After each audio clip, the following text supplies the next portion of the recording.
Xin chào mọi người, ngày nay là về tới Ban Giai rồi, bắt đầu về.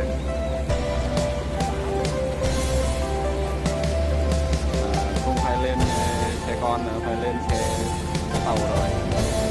Các bạn có thể đón xem này.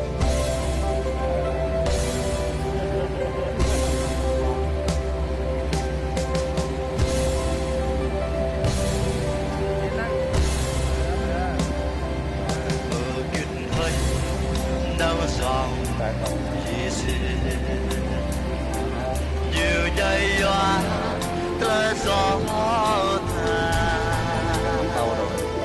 ở nắng anh nắng về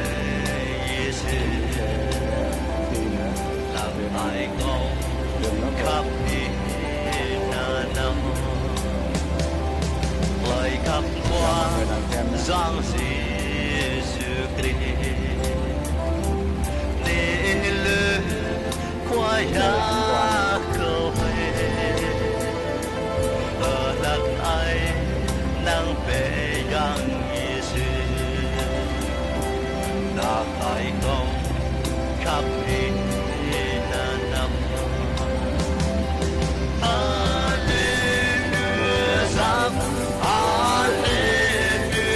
Alleluia tôi tới đây là ai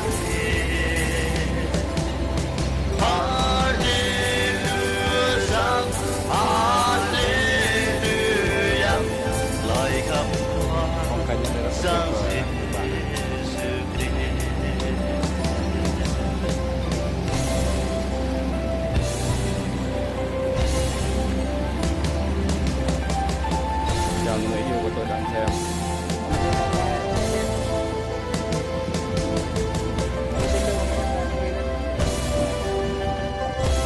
Phaเยอะเลยครับวันนี้ให้โหลดนี้ครับมากเลย kiệt hơi đang dòng Giêsu nhiều giây hoa lỡ gió ở lần anh nắng về Giêsu là phải công khắp năm lời khắp hoa giang Giêsu Christ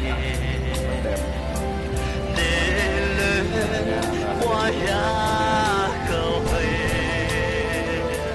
ở nắng ấy nắng về gần Giêsu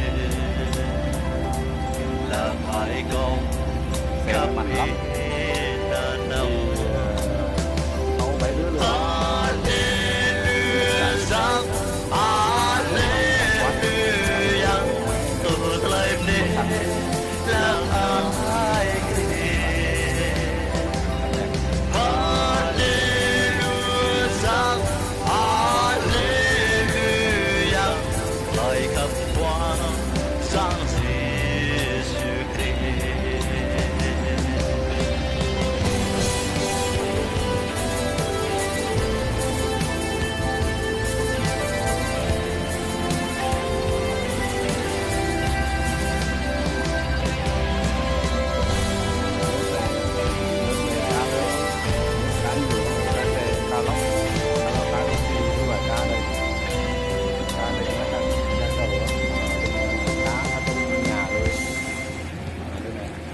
rắn con kia đà chú hứ đây các bạn xem nhà rất đẹp.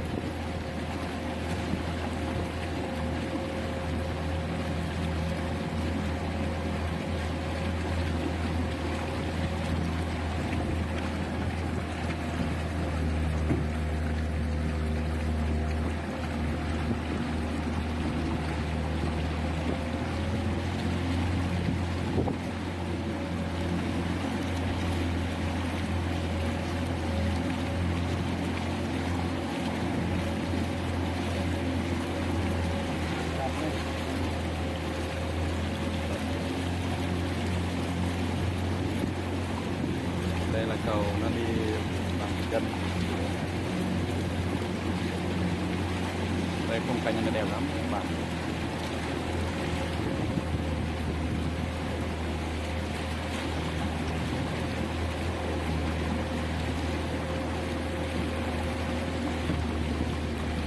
Sống ở đây là người ta giàu thì được, như mình nghèo là không được sống. Ở đây là nước nó lên đó, nước nó lên tới mét mấy 2 mét ở đây á.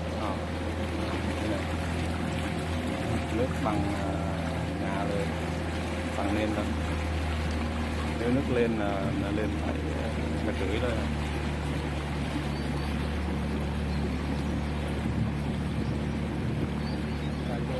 Ngày nay là mấy người đây đi du lịch cho các bạn ạ. Còn xem nha, đây quy định phải đi bằng đường nước thôi.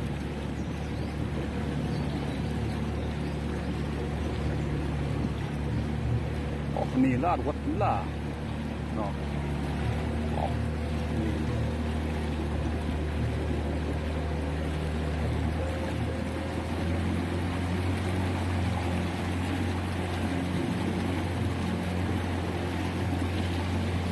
mọi người đang xem này.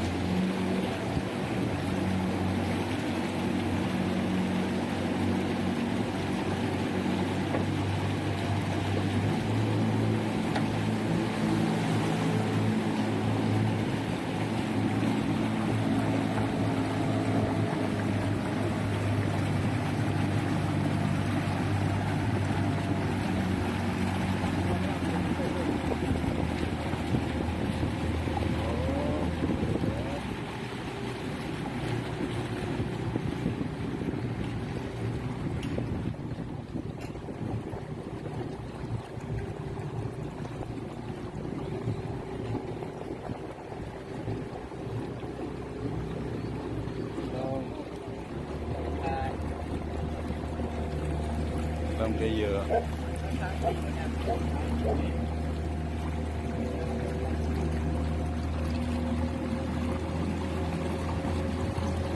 bạn ạ.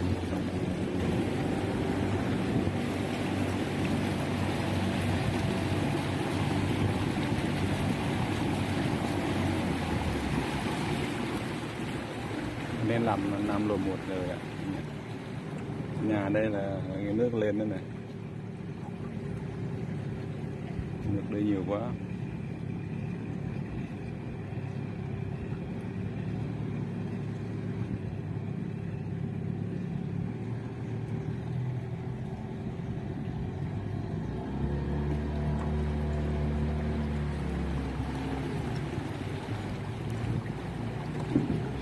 Mà mẹ đẹp chả ấy, mẹ sợ nó mà phải là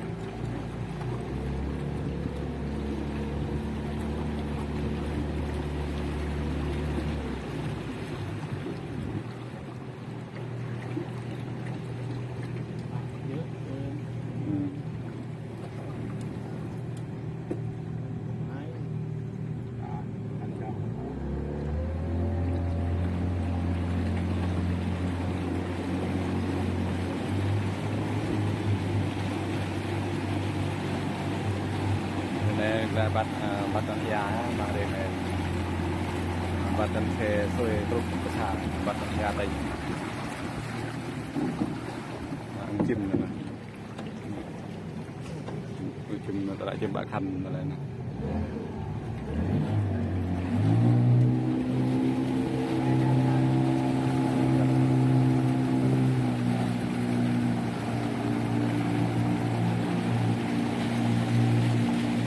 Như là cà thải nên nếu bố hơi chúng cà thải này bạn lại ăn nhảm vô chúng ta là thiên những đi xe thiên chắc đi xe đông thiên bố thế này này mới thiên thế này cái thị bình tại dòng ra du lịch ra gần người ta hiện đây lịch trên cái gọi là mấy bài lịch phương lịch lần nhà đâu là tận đâu hạt ở đây này chạm ta lại càn tất càn trọng càn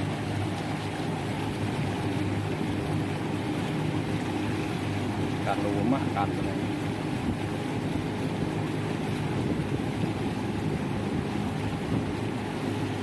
gan nó ngọ xe cần cô có nhà này liền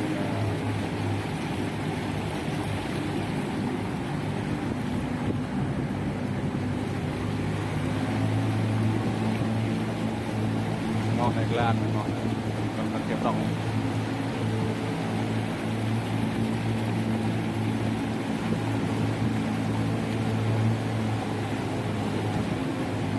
à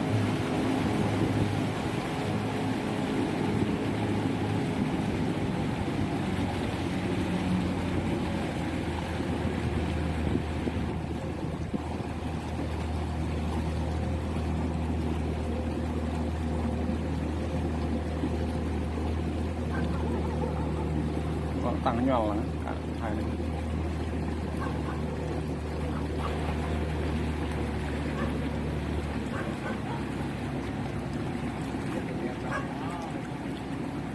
ปลาไหมครับปลาอะไรนะครับที่นี่ครับ พวกปลา ปลาอยู่นี่เยอะเลยวะ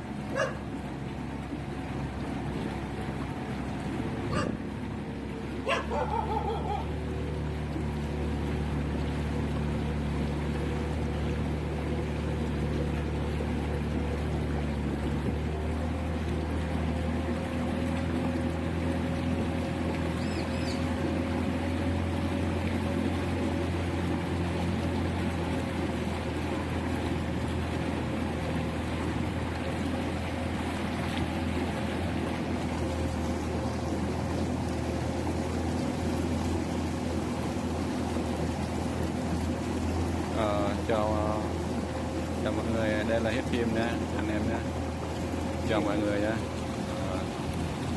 Ngày này thành hết phim rồi, quay con chim kia nè, đó giống như mình hồi xưa đấy ạ, sàn một rất là đẹp, đẹp.